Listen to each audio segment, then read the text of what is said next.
Hello दोस्तों, नमस्कार। स्वागत है आपके अपने YouTube चैनल गुरुकुल पॉइंट में। कैसे हैं दोस्तों?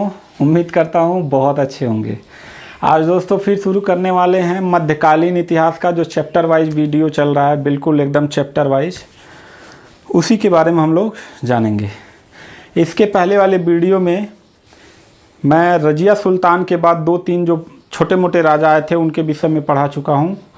अगर वो वीडियो नहीं देखे हैं, डिस्क्रिप्शन बॉक्स में लिंक है, वहाँ से देख लीजिए, या गुरुकुल पॉइंट के मध्यकालीन इतिहास प्लेलिस्ट से जाके आप देख सकते हैं।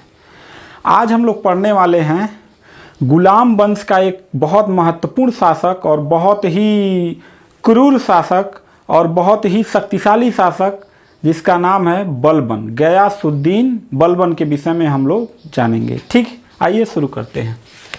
मध्यकालीन इतिहास में आज हम लोग जानेंगे गयासुद्दीन बलबन के विषय में, जो 1266 से 1286 ईस्वी तक इसका शासनकाल रहा है। ठीक, थोड़ा सा इसको समझते हैं कि जो बलबन था यह कहाँ का रहने वाला था? ईरान का रहने वाला था। कहाँ का? ईरान का रहने वाला था, और इल्बरी जाति से संबंध रखता था और शिया धर्म अनुयायी था। यानी इस्लाम धर्म में जो शिया और सुन्नी दो भागों में विभक्त है, उसमें शिया धर्म का अनुयायी था कौन? गयासुद्दीन बलबन। इसने अपने साम्राज्य को ईरानी परंपरा से लागू किया। कौन सी परंपरा? ईरानी परंपरा के अनुसार लागू किया इसने। यह जो था ये गुलाम था। किसका था? तो सबसे पहले इसको खरीदा था ख्वाजा जमालुद्दीन बसरी ने, और इसको 1232 ईस्वी से 1233 ईस्वी के बीच इसको कहाँ लाया? दिल्ली लाया। तो पूछा जाएगा कि दिल्ली लाने वाला, खरीद के लाने वाला बलबन को किसने लाया था? तो ख्वाजा जमालुद्दीन बसरी ने लाया था। कब लाया था? 1232 से 1233 के बीच कहाँ लाया? दिल्ली लाया था। इसके बाद ग्वालियर जीत किया था इल्तुतमिश ने। ग्वालियर जीत के उपरांत इल्तुतमिश ने बलबन को क्या कर लिया? खरीद लिया।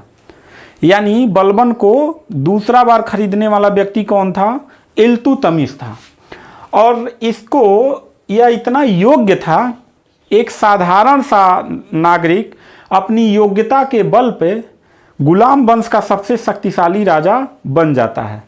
यह रजिया सुल्तान के समय उपाधि प्राप्त किया था अमीर शिकार का, बहराम शाह के समय अमीर आखूर का, मसूद शाह के समय अमीर हाजिब का, नासिरुद्दीन के समय इसने नाइब का उपाधि हासिल किया था। यह जो नाइब का पद था यह बहुत शक्तिशाली पद था। राज्य की समस्त शक्ति किसके हाथ में थी? नाइब के हाथ में थी।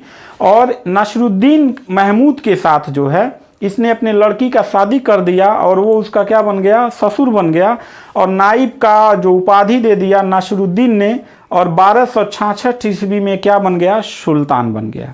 और सुल्तान बनते ही बाबू इसने बहुत भयंकर तरीके से अपने राज्य को राजत्व सिद्धांत में बदल दिया। कैसे?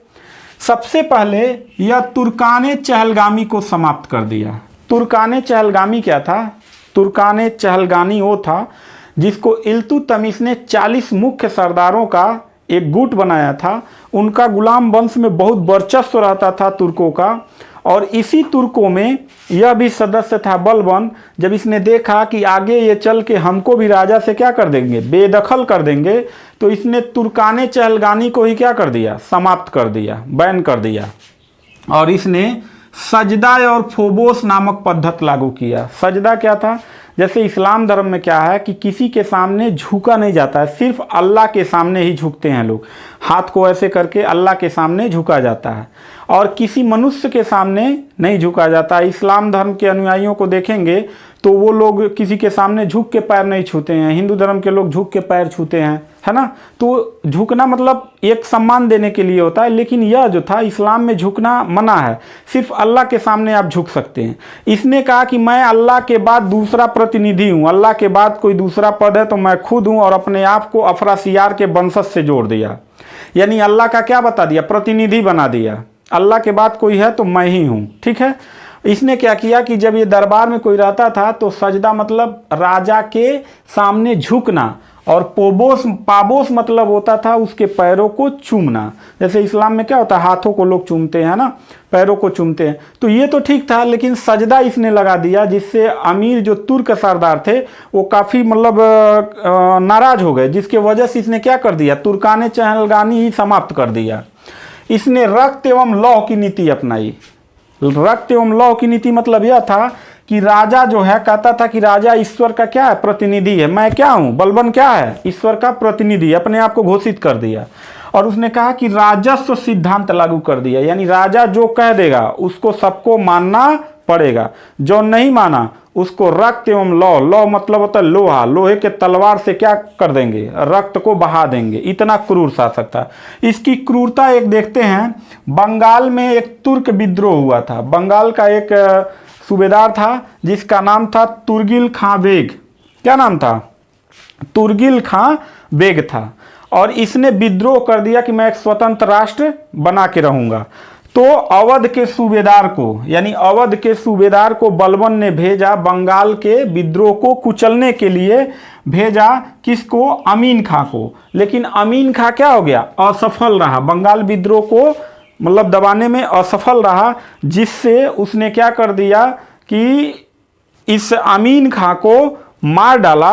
और मारने के बाद जो है इसको अवध यानी अयोध्या के फाटक पे उसका गर्दन क्या कर दिया, लटकवा दिया। ठीक, इसके बाद उसने भेजा किसको, मलिक मुकद्दिर को। मलिक मुकद्दिर ने तुर्गिल खां बेग को बहुत मुश्किल से पकड़ा और उसका हत्या किया, जिसके वजह से बलबन ने इसको उपाधि दिया था किसका, तुर्गिल कुश का, यानी तुर्गिल का वध करने वाला। और उसके बाद बंगाल की राजधानी जो लखनौती थी उसको इसीलिए विद्रोह नगर के नाम से जाना जाता है। ठीक है। और अपने पुत्र बुर्गा खां को वहां का क्या बना दिया, बंगाल का सूबेदार नियुक्त कर दिया। यह एक ऐसा राजा था जो तुच्छ लोगों से मिलना पसंद नहीं करता था। ये बोलता था कि मैं जब तुच्छ लोगों को, गरीब लोगों को देखता हूं तो मेरी नसें फड़फड़ाने लगती हैं और मेरे हाथ ऑटोमेटिक कहाँ चले जाते, तलवार की मूठ पे चले जाते हैं। ये गरीब लोगों को देखना भी पसंद नहीं करता था, अमीर तुर्कों को ही पसंद करता था। इसलिए जब बलबन मर गया तो इसको मतलब अमीर तुर्क सरदारों ने क्या किया था कि नंगे पैर दफनाने गए थे और लगभग 40 दिनों तक ये शोक मनाए थे। और इन्होंने कब्र में मिट्टी डालने के बाद अपने ऊपर भी मिट्टी डाल लिया था कि अब मेरा राजा समाप्त हो गया और हमें कोई देखने वाला नहीं है। ये इतना मतलब तुच्छ लोगों को मतलब देखना पसंद नहीं करता था, गरीब लोगों को। ठीक है। तो ये थोड़ा सा परिचय था बलबन के विषय में। तो मिलते हैं नेक्स्ट वीडियो में, तब तक के लिए थैंक यू, धन्यवाद।